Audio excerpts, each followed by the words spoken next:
What's up, guys? Welcome to the third episode of Talk Automotive. Well, I'm having the Renault Scala in the backdrop, and today this is going to be our topic of discussion. And the topic of discussion is why I am scared to sell my Renault Scala.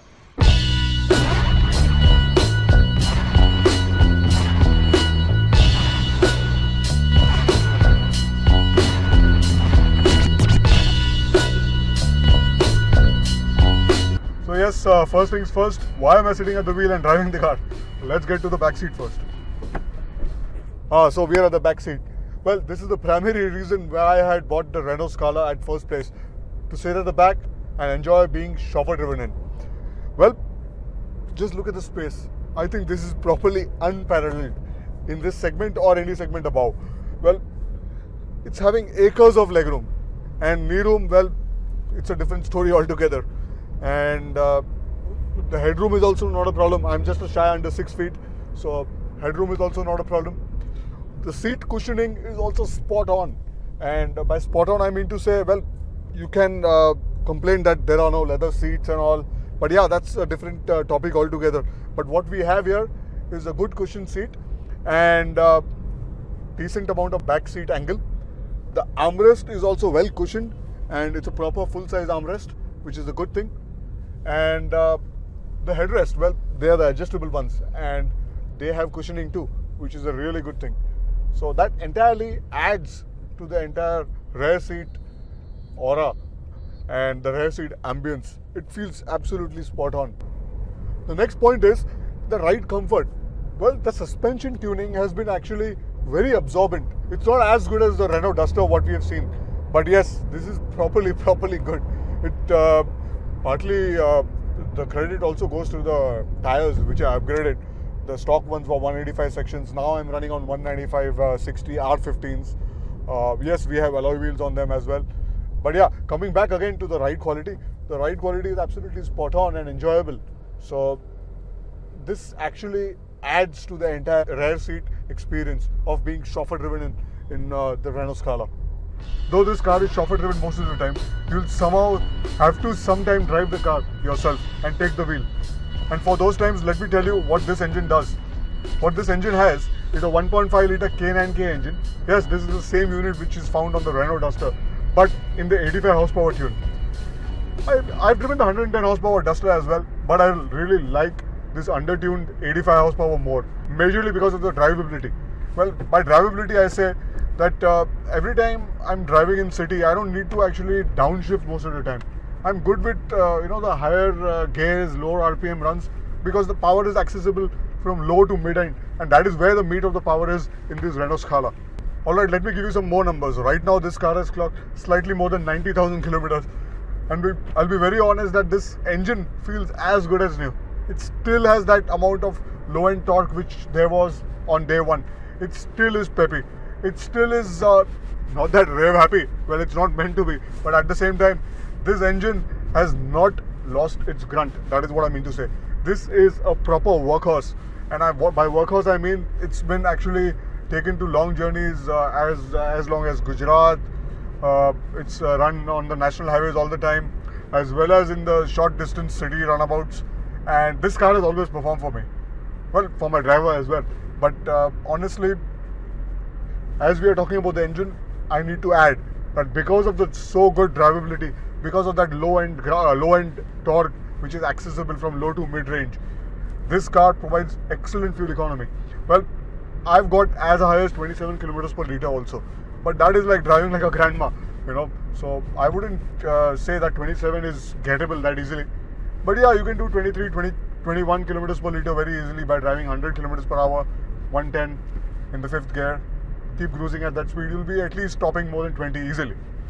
So yeah, that is another point which I'm scared to sell my Renault Scala, because in such an engine gearbox combination in this package, it's really hard to get at this price point and in today's market scenario.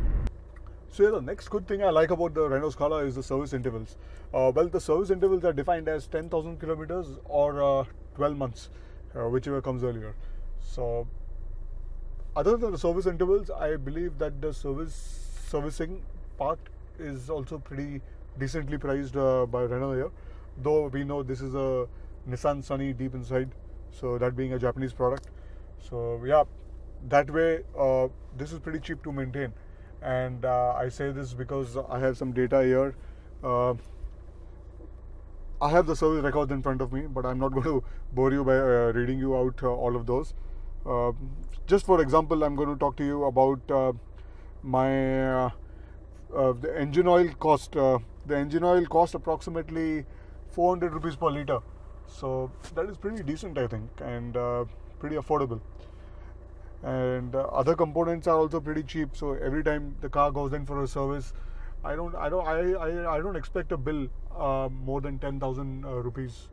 It is always under 10,000 till there are some components being changed.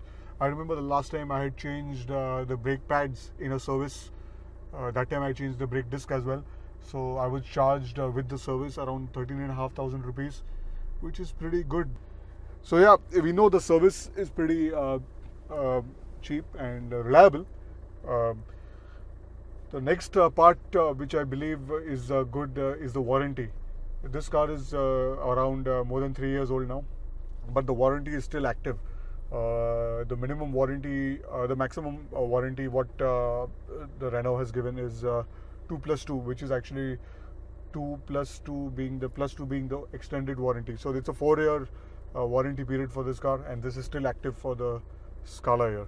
So yeah, the next point why I'm scared to sell the Renault Scala is the resale. Well, we all know the process of selling cars has been simplified over the years, but I'm afraid to say that the mentality is still the same.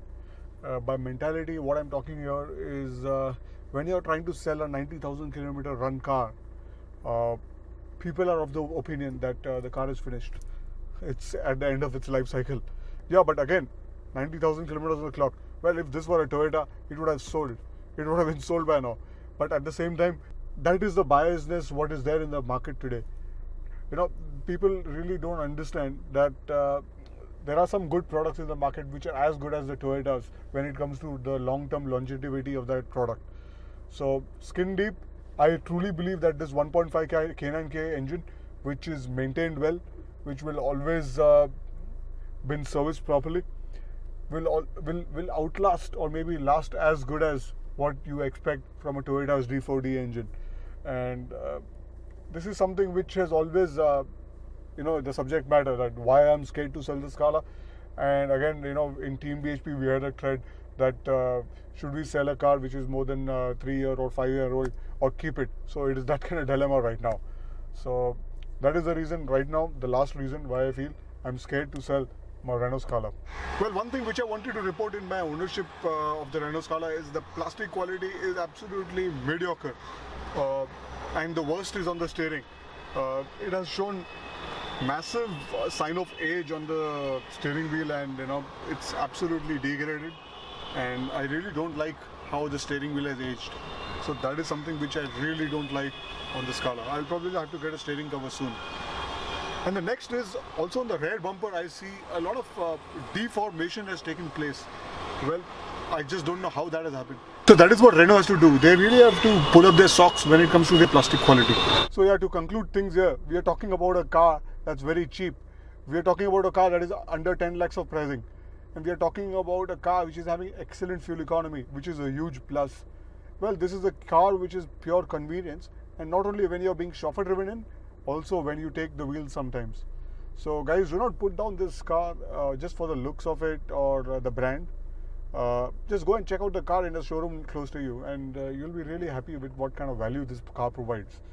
And again, coming to the crux of the matter, that why I'm scared to sell the Renault Scala, it is for the simple reason that there is no car which provides the same package of space, economy, stress-free ownership at this price point. That's what the Scala does for me. And but like they say, all good things give way to better things. So one day the Scala will have to go, and will have to be replaced by a worthy successor. But until then, thanks for watching.